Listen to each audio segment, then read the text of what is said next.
Welcome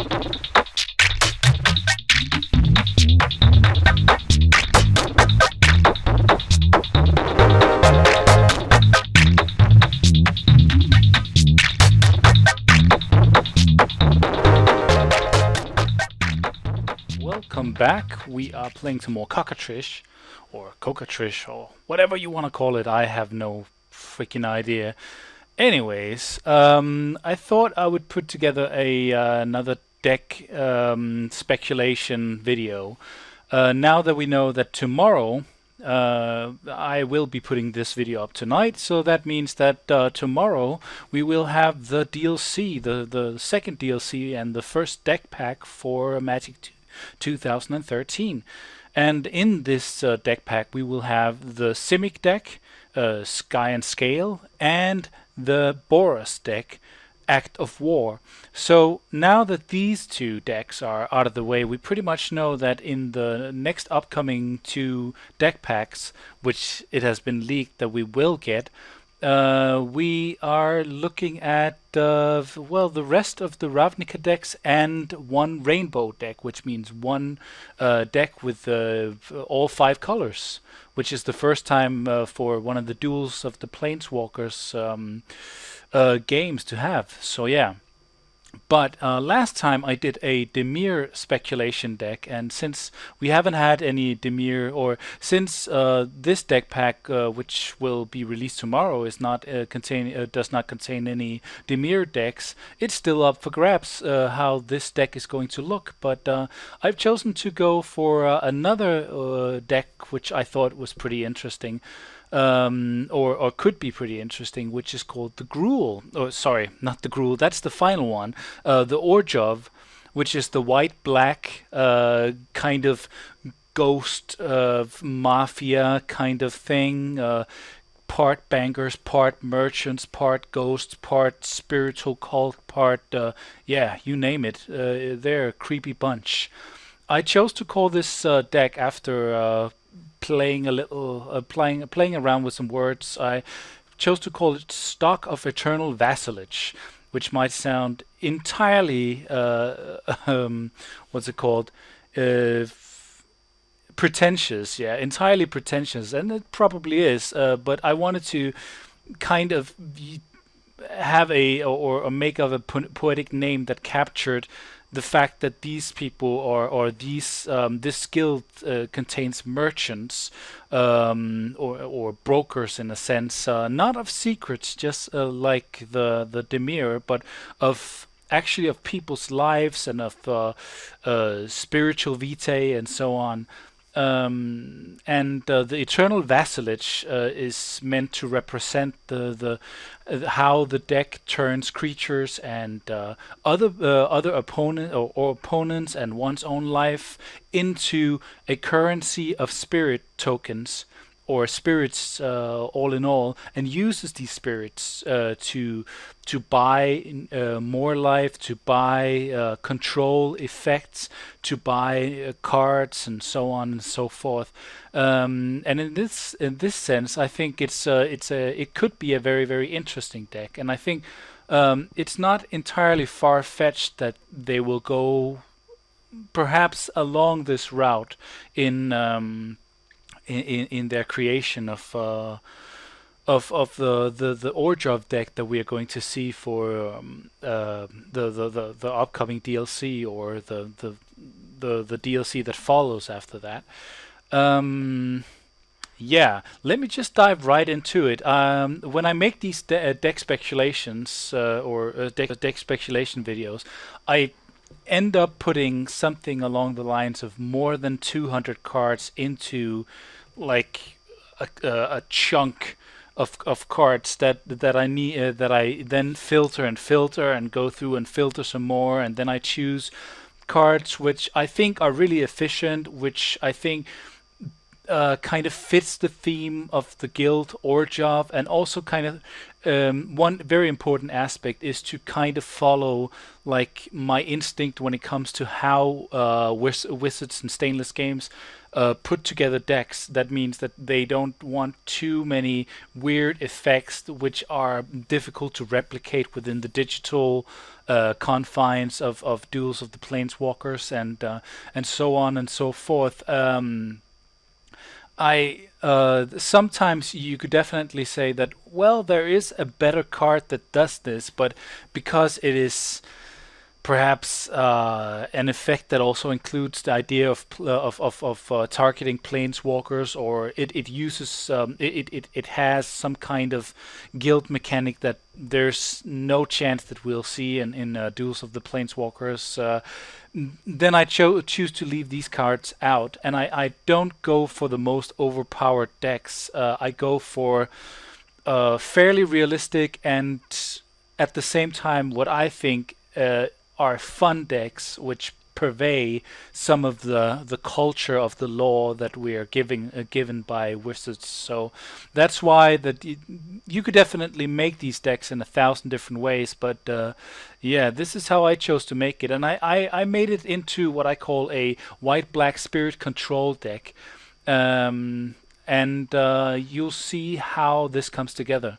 Let me first show you the default deck that I choose to put together as the deck where nothing is unlocked, no promo cards and so on, and then I'll go through the 40 sideboard cards which are unlockable, and either the 10 promo cards or the 30 cards that you have to unlock. First of all, this is a stable of the Orzhov, and you can see it's from the Guild Pact set. It's a 5-cost 2/3. It's called Agent of Masks, and it's really, really cool. You might have seen it in some of the Cocatrice videos I uploaded. Some of the gameplay videos where I played with the subscriber Matthew. It's a really, really cool card in my opinion. At the beginning of your upkeep, each opponent loses 1 life. You gain life equal to the life lost in this way. There's more of these in the deck, but I chose to put 1 in as the default, kind of as an appetizer to how you unlock more, and also because it is really, really powerful. Once you hit land drop 5 and you start filling up your board with this, it's going to balance out even if the deck is a little bit slow. It might not be slow once you unlock every card, because I've made sure that there are some very, very cool and fast early options to get going early on. Yeah, the next one is Angel of Flight Alabaster, a 5-cost 4/4 with flying, and the reason I chose to include an angel was that at the beginning of your upkeep, return target spirit card from your graveyard to your hand. So this is a way of working with something that will also be in a theme of this deck, the ability to sacrifice your own creatures, and then with this card and along with a few other cards, get more spirit cards back to your hand. So in a way, recycling while at the same time, or not recycling, actually cycling in a sense, because it comes full circle. You get your card back. Yeah. The next one is Blind Hunter, and I think it's a staple of the Orzhov deck. It's also from the Guild Pact set. Let me see. Yeah, it's a 4-cost 2/2 flying with Haunt. And Haunt is the guild mechanic of the Orzhov deck, or at least the original guild mechanic, and we don't know what the upcoming guild mechanic will be. Go check out Wingspan TT's videos if you haven't, or sorry, not videos, his article on his speculation of what kind of guild mechanics we will be seeing in paper Magic, in real life Magic. Outside of the digital domain, but I wasn't going to include any cards with any kinds of guild mechanics on it until I saw that the Act of War deck, the Boros deck, is using the Boros guild mechanic on 2 of its cards, the Radiance guild mechanic. So I thought Haunt is fairly, it's not that difficult to get to get Haunt to work within the confines of Duels of the Planeswalkers. Basically, it means that when this card is put into a graveyard from play, remove it from the game, haunting target creature. So first of all, you cast this spell, and when it let me see. When it hits, then its ability goes off, and in this case, it is when Blind Hunter comes into play or the creature it haunts is put into a graveyard. Target player loses 2 life, and you gain 2 life. So you when Blind Hunter dies, as I understand it, you oh wait a yeah, I think that's how it is. You target one card, no, one creature, and when this creature is put into graveyard, this effect is triggered again. Something to the effect of that. I think, or yeah, some along these lines. So if in effect you get its ability twice. Unless some trickery happens. But I like that, and I originally had Skeletal Vampire and a few other bats in this build to have kind of like a side thing with bats, but then I chose to remove Skeletal Vampire and the other bats because I thought after trimming it down, I had more than 200 unique cards that I needed to take out of the huddle of cards, and it was important for me not to get too distracted by too many themes. I think there's already different ways to build this deck, and originally there were like 20 different ways to build this deck, but now I think maybe there's 2, 3, 4 ways to build this deck when you unlock every card. And one way is to focus on the whole deal, the Orzhov white-black mechanic of making your opponent lose 2 life and you gain 2 life. And one thing that I wish I had more room to emphasize is something which is slightly emphasized in this in the final deck that I put together, but which could have been emphasized a bit more, is the theme of using your own life to pay for certain things. For example, we have let's see, the enchantment Greed. You pay 1 black and pay 2 life, and then you draw a card. It's basically it's kind of like Sign in Blood, except that you don't pay 2 black. And you do pay the 2 life, and you only draw 1 card. But you can keep doing this as much as you want once the Greed enchantment is down on the table. So yeah, that's one of the things that I wanted to get going for this deck, is the life gain, and then using life as a currency alongside of the spirits. Okay. Bloodghast is another card. I never realized it was a spirit, or I never thought about it, that is. But as soon as I realized, I just had to have it in there, because this is a card that keeps coming back to you. You can sacrifice it as much as you want, because it keeps coming back every time you drop a land. So I have 4 of these Bloodghasts, 2 unlockable and 2 in the default deck.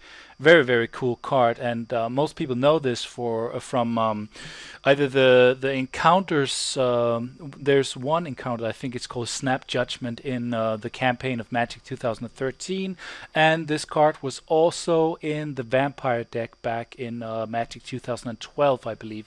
Perhaps also earlier, I'm not entirely sure, but very, very cool card. Basically, it's a 2/1 for 2.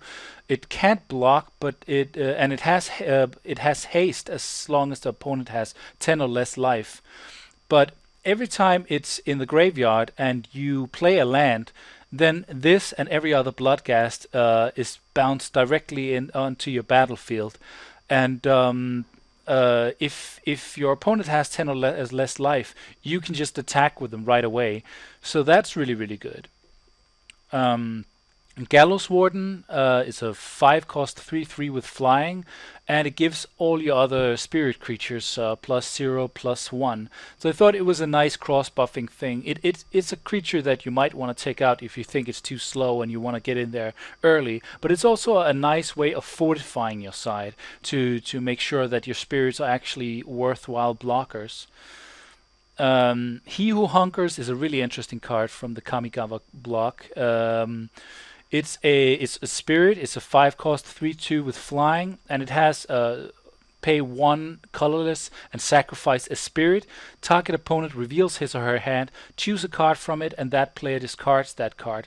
Play this ability only anytime you could play a sorcery. A very nice way of controlling and dealing with your opponent's spells. Basically, a very intimidating and blackmailerish way of putting your opponent in a very controlled position. On top of that, it has an ability, and I thought about taking all the Soul Shift creatures out. Soul Shift is is an ability, which means that when this creature dies, then it soul shifts. Basically, you can choose to bounce another spirit spell or another spirit creature spell to your, or actually another spirit spell. I'm not sure if it's also arcane. I think it's only spirit spells back to your hand. But the spell that you bounce must be converted mana cost or less. Equal to the number after soul shift. So you can if this guy dies, you can bounce a Bloodghast back to your hand, or a Blind Hunter, or a not that, a Guildmage, Orzhov Guildmage, or something like that. So that's really interesting. And the Kamigawa block introduced the soul shift mechanic, which I thought was which I think is an awesome mechanic. You might have seen some of the creatures I used in the Cockatrice video I uploaded yesterday uses the soul shift mechanic as well, because it's a white-green spirit token kind of deck, and it's heavily influenced by Kamigawa cards and mechanics. Yeah, so that's that card, and it has so many different. It has such flexibility, because it makes you able to sacrifice a creature of your own. Almost all of your creatures, a spirit, which is. It's not all of the cards in the deck or all of the creatures in the deck, but it's most of the creatures in the deck. So you can self-sacrifice a creature if need be, and that will become important in another. Well, when I show you a few other cards that take advantage of this.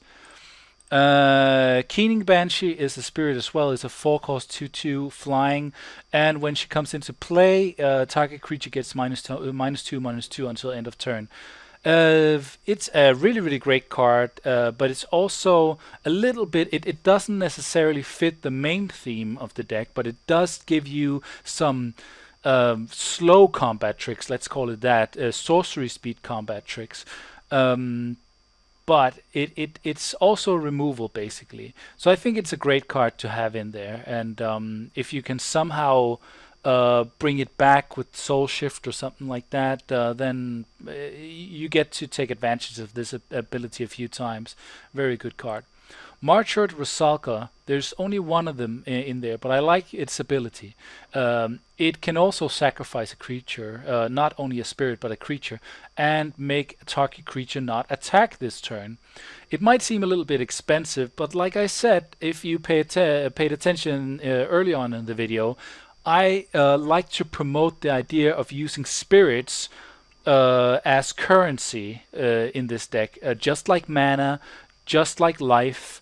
So use these different things as currency to emphasize that these are bankers and merchants, in a sense, using spirits and money and life vitae and so on, spiritual energy to trade and to keep people in essentially an eternal vassalage, to make them vassals eternally. The Orzhov Guildmage is basically, it's a good card, but it's basically in there just to tie the theme together. And I like the Guildmages just because they kind of sell the mythology and emphasize some of the key mechanics of the guilds. And in this particular case, the Orzhov Guildmage is a 2-cost 2/2, just like the others. It has a not too expensive, not too cheap set of abilities for 3 mana, 1 white and 2 colorless. Target player gains 1 life. And for 2 colorless, 1 black, each player loses 1 life. So that's a nice way of keeping the pressure on your opponent and putting them on a clock in a way. The Orzhov Pontiff is a nice battle trick in a sense. Well, not a battle trick again because it's a slow battle trick, but it's a 3-cost 1/1 and it has Haunt as well.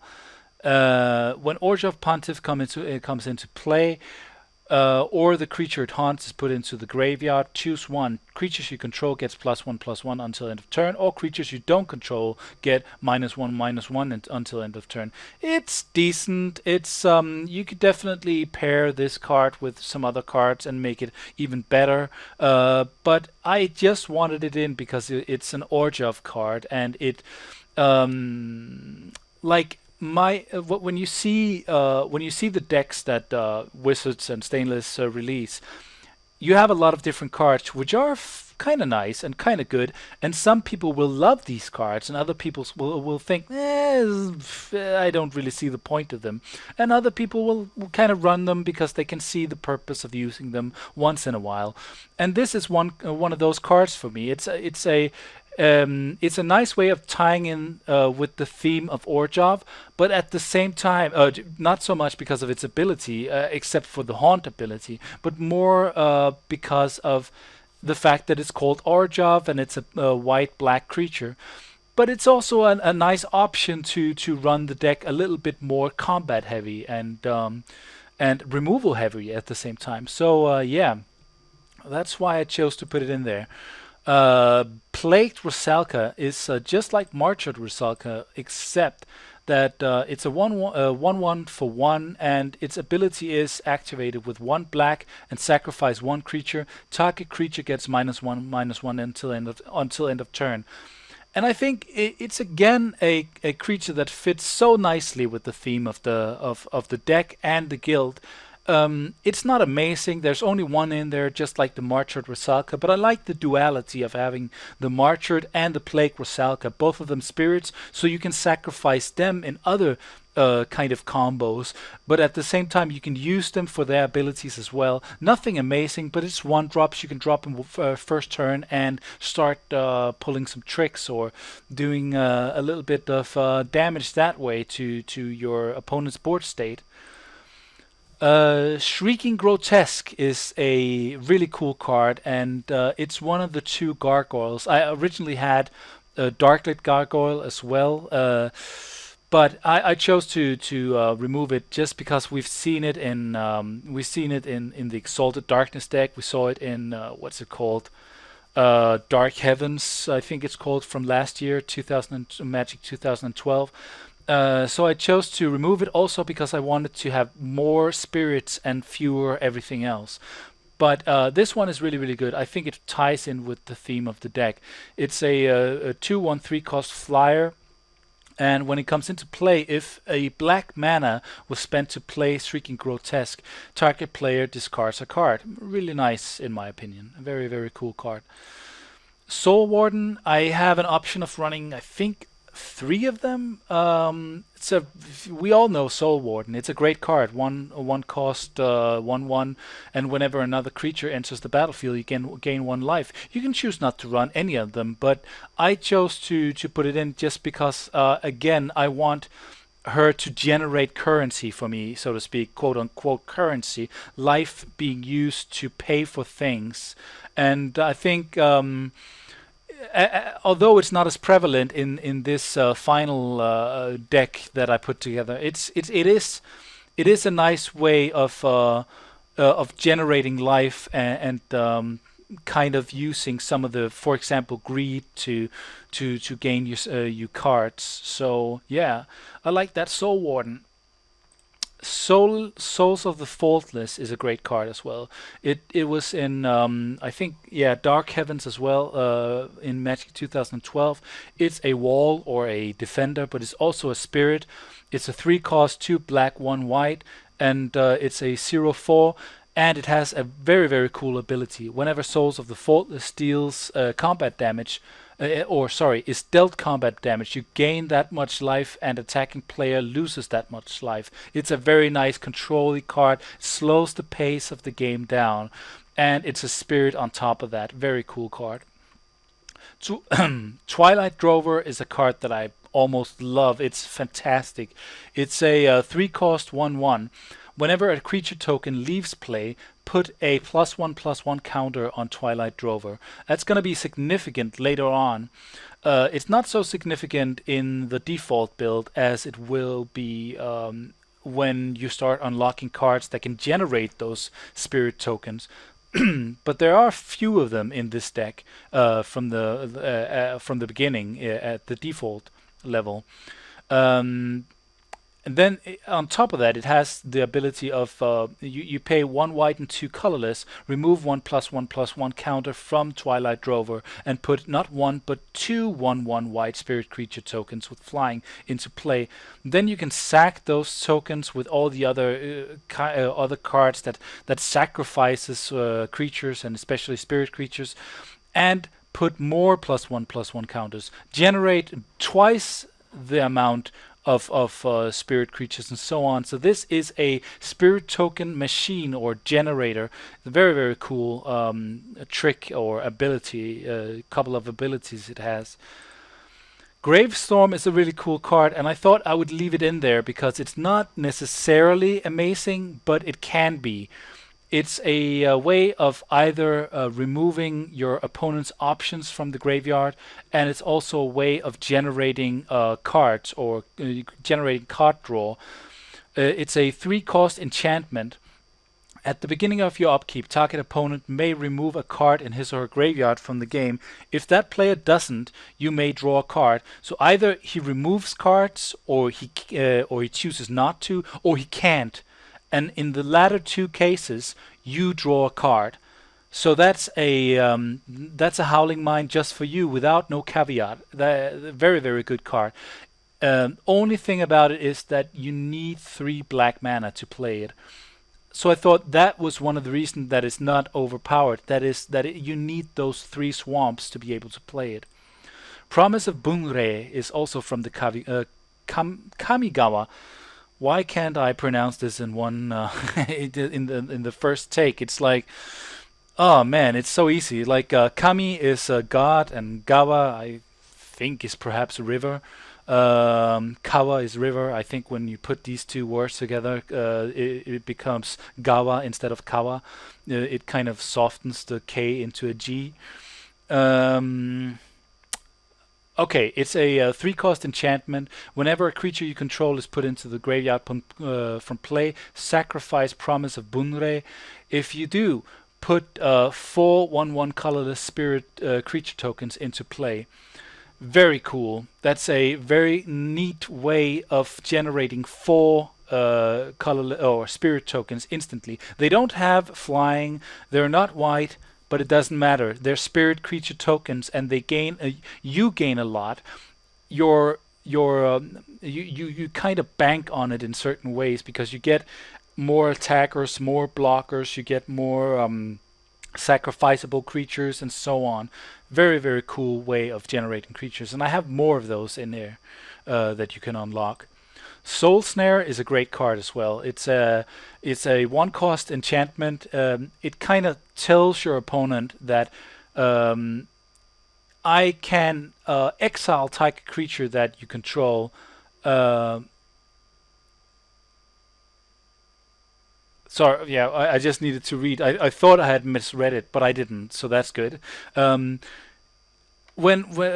If a creature is attacking you or a planeswalker you control, and that's one part of the reason that I think they're not gonna put this card in the deck, like one of the many reasons. But it could be a fun card to run. even though that there's no planeswalkers, and that little sentence or part of that little sentence will disqualify it from the game. But it's very, very cool in the sense that you show your opponent, I can exile any creature you attack with, as long as it doesn't have a shroud or hexproof. So that's intimidating, and that kind of pervades some of the, or gives a sense of the aura around the Orzhov, that they are powerful. They are a syndicate. They are kind of like bankers and mobsters in from the ghost world. So very, very cool card in my opinion. Seance is a great card, and it's the final enchantment I chose to include in the default build, but there are lots more in the sideboard.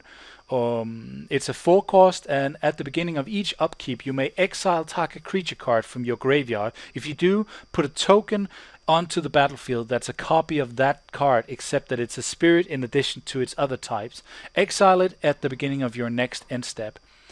That's a very, very cool way of bringing some of your creatures back, some of the creatures that your opponent dealt with, and so on.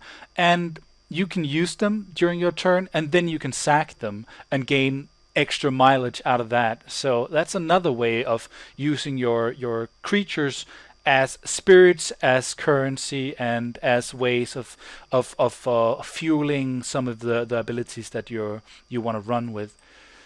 In terms of instance, there's 5 in the default deck. There's the Beckon Apparition. I included 2 of them. I'm not sure if there's any more. I think there's only 2 of them altogether. It's a 1-cost instant, either a white or a black. Remove target card in a graveyard from the game. Put a 1/1 white and black spirit creature token with flying into play. It's not spectacular, but it's pretty good, I think. And it's what makes it great in some ways is that if your opponent is running a deck where he has access to creatures or cards that are in his graveyard, you get a little bit of control over which cards that he gets to play and which he doesn't. So that's a nice way of controlling, again, with a simple and very, very cheap card. And on top of that, you get a white and black spirit creature token with flying, by the way, into play. So that's a very, very nice card, in my opinion. Moonlight Bargain is another really crazy and cool card, and it takes advantage of life as the life as a currency mechanic or theme. It's a 5-cost instant, so it's a little expensive, but it draws you 5 cards. And for each card, you may put that into your graveyard, or you put that card into your graveyard unless you pay 2 life.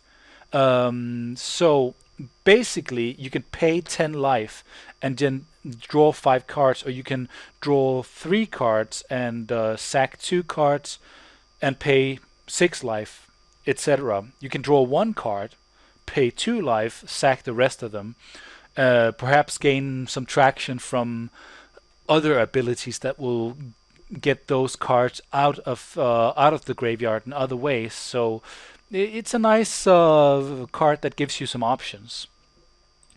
Seize the Soul is a really cool removal card in my opinion. It runs with the haunt mechanic as well, so you actually get twice the amount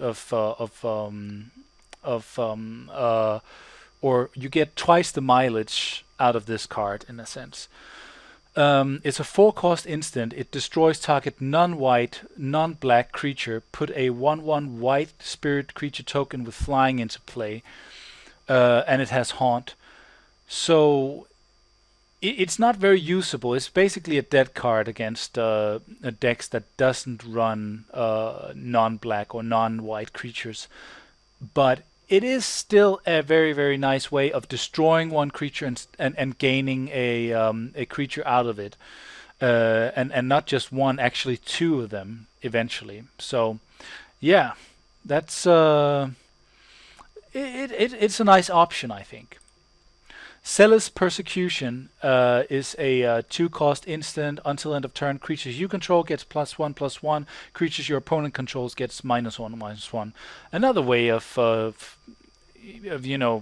being a little bit more battle oriented, because this is actually a battle trick, and it makes a size difference of +2/+2 to your it makes a size plus or a +2/+2 advantage to your creatures, so that your creatures effectively becomes 2 bigger, or +2/+2 bigger than your opponent's creatures were a second ago. So it's a nice little way of dominating the board as well. In terms of sorceries, we have Castigate. It's a 2-cost. Target opponent reveals his or her hand. Choose a non-land card from it and remove that card from the game. Also a nice way of controlling your opponent's options. Lingering Souls is a great card. It's not an instant like Midnight Haunting, but I chose this card as well because it has flashback. It does the exact same thing for the exact same amount of mana as Midnight Haunting. For 3 mana, put 2 1/1 white spirit creature tokens with flying onto the battlefield. But for 1 black and 1 white, you can cast it out of the graveyard at its flashback cost, and you get 2 more tokens. So you get a lot of mileage out of that. And then I put in some Vindicates, a couple of Vindicates, destroy target permanent for 3, 1 black, 1 white, and 1 colorless. Okay, this video is running long, by the way, so let me just run through the sideboard here. There are some repeats as well. I put 2 more Agents of the Agent of Masks in there because it's a beast card, basically. It's a little expensive, but it's great. 2 more Bloodghasts, because as you might have seen by now, there is the self-sacrificing, the spirit sacrificing, the spirit buffing, and so on, the spirit fetch effects, and this makes this deck really, really powerful with the spirit creatures. Put a couple of Fallen Angels in it. If I got this card from, or I knew this card from way back because it's really, really old. It's from the Legends set. It's one of the first expansions of Magic the Gathering ever back in the 90s. Very, very cool card. I think they reprinted it in Magic, or in the 5th edition. I'm not entirely sure. Maybe I could see. Fallen Angel, 6th edition. Yeah. Oh, also 5th edition. Okay, great. Aside from that, it was in the Dark Heavens deck, and it worked really well. But I think if you have a deck that produces creature tokens like this does, then you suddenly have a currency that is not it's not never ending, but it is way more significant than it was in the Dark Heavens deck. So I think Fallen Angel is a better fit in this deck. Gallows Warden, there's a second one of these. Not much to talk, not much to say about that. Ghost Council of Orzhov it's a card that needs to be there. It is the central theme of the guild, is that it's run by a ghost council of very, very powerful spirits. It's a spirit lord, so it's a spirit as well, so you can sacrifice it if you want to, but it's a 4/4 for 4, basically, 2 white, 2 black. When it comes into play, target opponent loses 1 life and you gain 1 life. That might not seem like a significant ability, but wait. You can pay 1 colorless and sacrifice a creature and remove the Ghost Council of Orzhov from the game, and then return it to play under its controller, under its owner's control at the end of turn. So you get to do this once a turn, basically, or once a turn, basically. Once your turn, and one time your opponent's turn, and then in a cycle just continue and go on until your opponent is dead and you have like a lot of life. So that's a really, really cool card, and it works well with the sacrifice a creature deal of the theme of the deck. So it's definitely a card that you want in there. Graven Dominator is the second kind of gargoyle that I included. It's a 6-cost 4/4. which might seem a little expensive. It has flying and it does have haunt. And when Graven Dominator comes into play or the creature it haunts is put into a graveyard, each other creature becomes a 1/1 until end of turn. So I think that's a pretty neat trick in my book. It might not work out that well for you, but since you have so many spirit creatures that might not be huge creatures, you will probably not be taking the brunt of this ability. It's probably more your opponents whose creatures become tiny from you playing this guy. So thought it was a nice inclusion, and it's an Orzhov card as well. So yeah. Hollow Wench Spirit is a 4-cost spirit, 2/2 with flash and flying. And when it enters the battlefield, you may remove target attacking or blocking creature from combat. Insane. Very, very cool. Gives you some more control over the battlefield. And it's a spirit. And you can bring it back if you have something to bring back spirits from the graveyard. So that's very, very cool. Luminous Angel is an expensive 4/4. It's a 7-cost with flying, but at the beginning of your upkeep, you may put a 1/1 white spirit creature token with flying into play. Not bad in my opinion. I would definitely consider running it, but it's a little expensive. There's another Orzhov Guildmage, I think. Yeah, the second one I included. And another Orzhov Pontiff. And then one of my favorites. It's Oyobi Who Split the Heavens. It's a 7-cost 3/6 with flying. And whenever you play a spirit or arcane spell, put a 3/3 white spirit creature token with flying into play.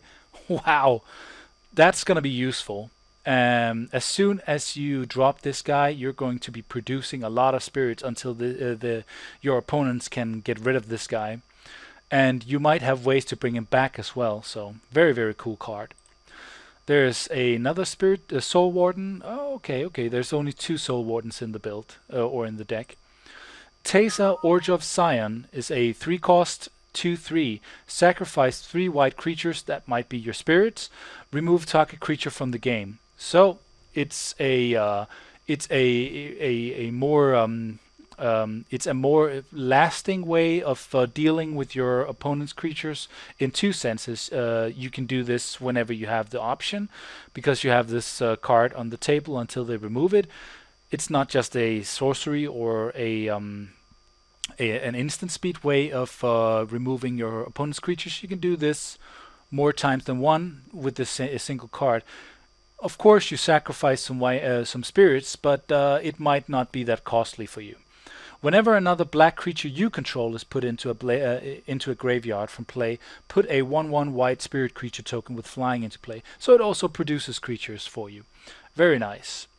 Thought Picker Witch is a nice card as well. It's a 1-cost 1/1, and for 1 colorless, you can sacrifice a creature, look at the top 2 cards of your target opponent's library, and then remove one of them from play.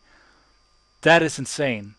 That is really cool. You get to see what your opponent will draw, and you get to remove one of the 2 next draws that he has.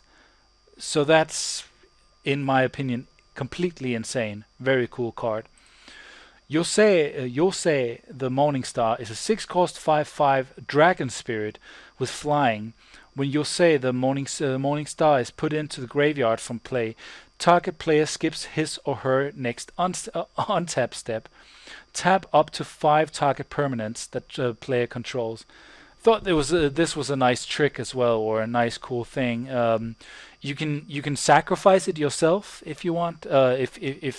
If you're in a situation where you desperately need to tie down your opponent's side, or you can just keep it on board as a 5/5 flyer. Very cool card, and it also gives your opponent insight into you being able to do some tricks and tying his side down. Okay, for the enchantments which I included in the sideboard, we have the Field of Souls, which is a classic. It's a 4-cost, and whenever a non-token creature is put into a graveyard from play, put an essence token into play. It's actually a spirit token. 1/1 white creature with flying. And yeah, basically it's good because it produces creatures for you. Might be a little slow for some, it might be very good for others, but I only included one because there's so many other good cards in there. Grave Pact is also, it's in, let's see, it's in the Golgari deck, Sepulchral Strength, I think. Whenever any creature you control is put into any graveyard, or each other player sacrifices a creature. Now, that goes really, really well with your self-sacrifice mechanic, and the Golgari deck, or the Sepulchral Strength deck, does the same. But I think here it's just as prevalent, so I thought this deck definitely needs Grave Pact. Greed, already talked about it, very, very cool. Hissing Miasma is a 3-cost enchantment, and whenever a creature attacks you, its controller loses 1 life.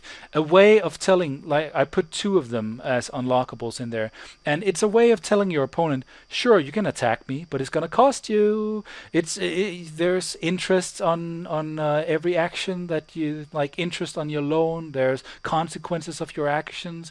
It's a way of blackmailing, a way of intimidating your opponent. Very nice. Pillory of the Sleepless is a classic as well. Enchant creature, the enchanted creature can't attack or block, and it has, at the beginning of your upstep, you lose 1 life. That means that you put it on your opponent's creatures. It's a 3-cost, by the way.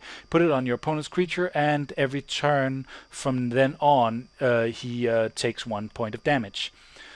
Very nice, controlling. Promise of Bunrei, put 1 extra of these in there. Purgatory is an interesting and insane card. It's a 4-cost, 1 black, 1 white, 2 colorless. Whenever a non-token creature is put into your graveyard from the battlefield, exile that card. At the beginning of your upkeep, you may pay 4 colorless and 2 life. If you do, return a card exiled with Purgatory to the battlefield. So here we use mana and life as a currency of bringing back those creatures that your opponent thought he took care of. Very cool. Sanguine Bond is a very nice way of enhancing the damage done to your opponent and the life you gain. It's a 5-cost enchantment, and whenever you gain life, target opponent loses that much life. Very cool in my opinion. Furthermore, I thought of pairing it with this guy, or this card, 5-cost Exquisite Blood, in 5-cost enchantment. Whenever an opponent loses life, you gain that much life. So that would be infinite regress. I think that would be the most broken combination of cards ever, but just for the sake of keeping this somewhat sophisticated and fair, I just included one of them, because I doubt that Wizards would allow this to happen. Put 2 Batwing Broom in there. It's a either 1 white, 1 black, and a colorless instant. Prevent all combat damage that would be dealt this turn if at least 1 white was spent to play Batwing Broom. Each player loses 1 life for each attacking creature he or she controls, kind of like the Hissing Miasma. If at least 1 black was spent to play Batwing Broom, no, sorry, that's then the player loses 1 life for each attacking creature he or she controls. If at least 1 white was spent to play Batwing Broom, prevent all combat damage that would be dealt this turn. Okay, that's how it works. Broken Visage, or Visage? Visage? Yeah, I guess Visage is a 5-cost instant. Bury or destroy target non-artifact attacking creature. It can't be regenerated. Put a black spirit creature token with that creature's power and toughness onto the battlefield. Sacrifice the token at the beginning of next end step. So your opponent is swinging in with this huge creature. You kill it with the Broken Visage, and you block whatever he has coming at you as well with a spirit version of his dead creature. Very insane. It's a very, very cool combat trick. Seize the Soul, already talked about it, put an extra 1 in there, and the same with Zealous Persecution. Sorceries, an extra Castigate. 2 Devouring Greed, and this might end up being the lifeblood of this deck. For 4 mana, and it's an arcane spell as well. As an additional cost to play Devouring Greed, you may sacrifice any number of spirits. Target player loses 2 life plus 2 life for each spirit sacrificed this way. You gain that much life. I put 2 of them in there. Any more would be insane. 2 is insane enough. With the amount of spirit creatures you can generate with this deck, this is an instant kill if you have 10 spirits down and he's at 20. So a nice way again of using your spirits as currency to do direct damage. Empty the Catacombs is a sorcery, 4-cost sorcery, and each player it does the following: each player returns all creature cards from his or her graveyard to his or her hand. It might work for you, it might not, but it's a way of bringing back your spirits that which is more like, I need my creatures now or next turn, and then you can do it. Yeah, Kitar's Wrath. I had a different. I forget the name of it, but a different sorcery, 4-cost sorcery that wiped the board basically with flashback on it. I forget what it's called, but this card is a little bit more expensive. It's a 6-cost. It destroys all creatures and they can't be regenerated. But then there's the Threshold thing, and Threshold means that if you have 7 or more cards in your graveyard, which you will have when you start taking advantage of the self-sacrifice mechanic, put 2 1/1 white spirits creatures with flying into play. So every creature on the board is wiped, but you still have creatures to use.